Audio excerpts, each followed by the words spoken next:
So I've seen a lot of videos online of people showing, car audio setups in their home, but never really any videos on YouTube explaining how to do it.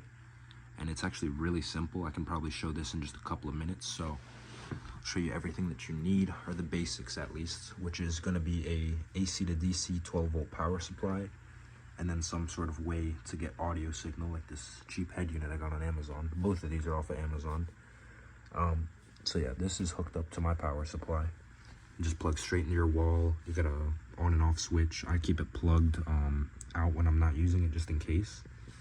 But I mean, that's about it for this thing. It has a positive and negative terminal. It comes with some screws and whatnot, clamps as well, and these other wires here, if you want to hook those up. I believe those are 6 gauge.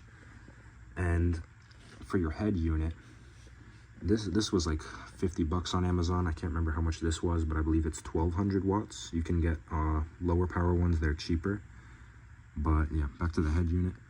You'll have all your speaker wire connections on this side, and then power, ground, memory, and remote wire on this side. So red is going to be your 12 volts. Just hook that straight up to the positive. Yellow is memory, and with this, you don't really have to separate it unless you're hooking it up to a constant 12 volt.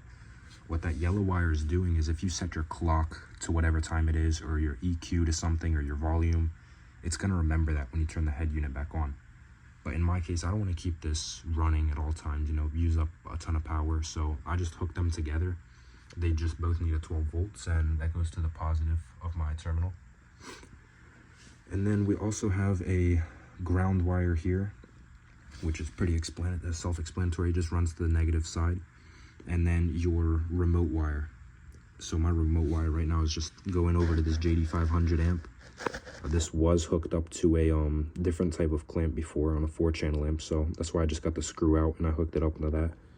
It won't really fit in that spot right there. So I mean, that's all the wiring. All these other wires are just speaker wires. Right now I got alligator clips holding on to them and running into these Honda Accord stock door speakers. But I mean, that's pretty much it for the setup. Anything else, like over here I got my power wire with the fuse, my ground wire going into my amp, and that's just speaker wire there. And then also this thing is the RCA outputs. It's got 6 for a really good price, which is nice. So I do recommend this head unit if you're not trying to break the bank and you just want to mess around or test speakers. But yeah, that's really it for the setup. I'll just show it playing some music to show you that it works. It's not going to sound amazing. There's no tweeters hooked up, and these are just, like I said, stock speakers. They're not going to sound crazy. The sub is pretty nice, but you won't really be able to hear it too much on the recording, I'm assuming.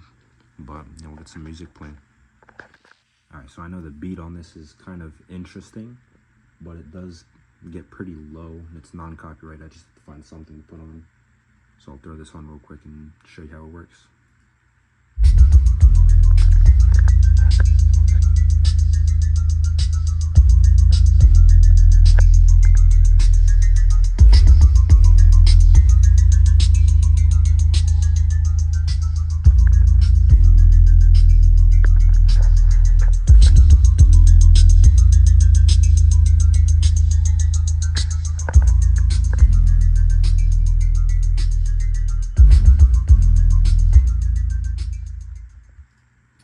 But yeah, that's pretty much it. It's really easy to set up. You can definitely go more in depth with this if you wanted. This is just really basic for now.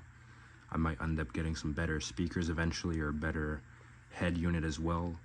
One thing I did notice is that I get like a frequency that kind of comes through these speakers. I don't know if you can really hear it on video. You should be able to, but like from here I can't hear anything. It's just really if I put my ear right up next to it. But I mean, it is a little bit interesting. Like that's about it. If you have any questions, just let me know in the comments. I'd be happy to answer. And yeah, that's it.